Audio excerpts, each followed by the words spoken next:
Does your vehicle not stop as quickly as it used to? Does the brake pedal feel spongy or suddenly get hard when braking? Do you hear a squealing or grinding noise when driving or while braking? These are signs that your brakes may need replacing. In this video, we'll discuss the basic steps to removing and replacing brake shoes. Since we'll be working under the car, it's important to observe basic safety precautions. Wear a dust mask and eye protection to protect yourself from brake dust. Do not use compressed air to clean brake parts. Always use a spray brake cleaner to keep brake dust from becoming airborne. Park the vehicle on a flat, dry surface and make sure the parking brake is not engaged. If the brake shoes being replaced are on the rear of the vehicle, engaging the parking brake will lock the brake shoes into the brake drum and prevent the drum from being removed. Chock the wheels and place automatic transmissions in park and manual transmissions in neutral.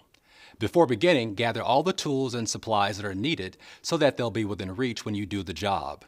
When jacking the vehicle, ensure the jack is rated for the weight of the vehicle being lifted and use factory lift points which can be found in your owner's manual. Once the vehicle is lifted, support the vehicle on jack stands and not the jack. First, pop the hood and inspect the brake fluid. Brake fluid should be clear with no residue coating inside the master cylinder reservoir, and if it's cloudy or dark, it's recommended that it be replaced.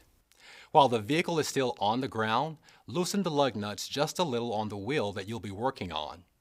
Once each lug nut has been loosened, lift the vehicle with a proper jack and support it on jack stands. Once you have the vehicle on jack stands, remove the lug nuts and wheel. A drum brake system includes various clips, springs, levers, and other parts that can be difficult to reassemble if you don't have a reference to how it's all supposed to go together. To make the job easier, use one wheel as a reference when reassembling the other. Snap a photo of the full brake assembly before you disassemble. Or better yet, have the vehicle repair manual handy. Since procedures vary from one vehicle to the other, it's best to refer to the repair manual for your specific vehicle. Start by checking to see if the drum can just be pulled off by hand. If the drum doesn't come off, there may be extra steps that need to be taken to remove it. In some cases, all that's needed is to loosen the drum by tapping it with a rubber mallet. Some brake drums use retaining screws or bolts to hold the drum in place. Removing these will allow the drum to be removed. Others have threaded holes in them that allow threaded bolts to be installed that back the drum off using a wrench or ratchet to tighten the bolts a few turns at a time. When this method is used, alternate tightening between the bolts so that the drum is pulled off without warping. This is a brake drum off of a vehicle to make it easier for you to see.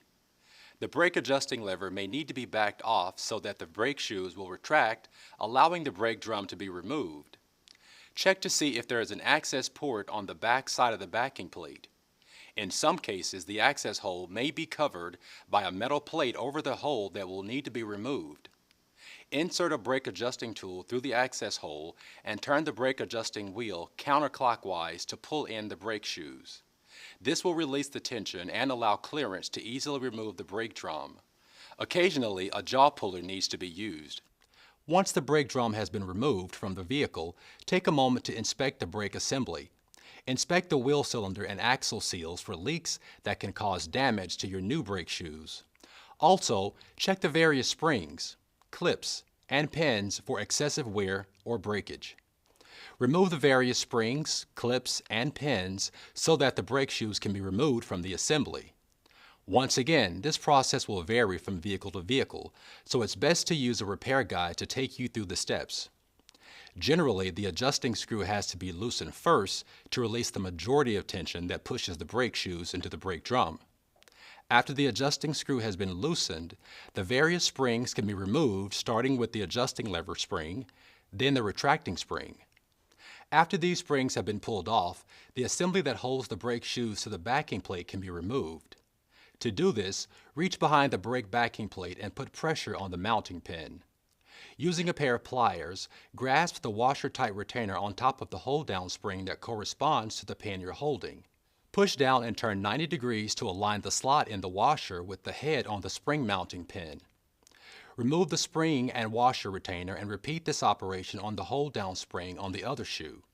To make this process simpler, go to your local AutoZone store and pick up a brake spring washer tool. At this point, the parking brake should be able to be disconnected and the shoes can be removed. Once you have the shoes removed, take a moment to clean the backing plate and apply a light coating of silicone lubricant to the contact pads. Now we'll install the new brake shoes. Before installing, lubricate the adjuster assembly. Reverse the process followed during the shoe removal. Install or connect the following: the parking brake actuator lever, the assembly that holds the shoe to the backing plate, the adjusting lever, and the various pins, springs, retainers, and clips that were removed. Once all of these have been installed, put on the new brake drum and temporarily install the wheel. While spinning the wheel, turn the brake adjusting star wheel slowly and stop when you hear the brake shoes barely come into contact with the drum. Then, remove the wheel so that bleeding is simpler. If any hydraulic lines were opened during the brake job, bleeding will need to be done before reinstalling the wheel. Manufacturers vary on timing recommendations for flushing brake fluids, but it's considered best practice to flush a brake system completely every 2 years. Be sure to use new, clean fluid when doing so, and for more information on how to bleed the brake system, see our video, How to Bleed the Master Cylinder and Brake System. Once the brake system has been bled, reinstall the wheel. Tighten the wheel nuts by hand until they are as tight as possible, and then snug them down with a ratchet and socket with the wheel still off the ground. Complete this process one nut at a time, going in a star pattern around the tire, one nut across from the other. Jack the vehicle off the jack stand and remove it from under the vehicle. With the jack stand removed, slowly lower the vehicle to the ground without applying the full weight of the vehicle on the tire. Using a torque wrench, tighten the wheel nuts to the required torque specification, once again repeating the star pattern tightening procedure, and when all nuts have been completely tightened, lower the vehicle all the way to the floor. Remove the jack and repeat the process for the rest of the brake system that you're performing the brake job on. Finally, some vehicles with a self-adjusting mechanism may require you to sharply apply your brakes while moving forward and backward several times to set the proper tension on the parking brake mechanism. Other vehicles need to have the emergency brake applied several times until tension is felt in the brake handle or pedal. Check your vehicle repair manual for specific procedures that need to be followed. Stop by AutoZone for everything you need to do the job right, including expert advice. Parts are just part of what we do. Get in the zone, and thanks for watching.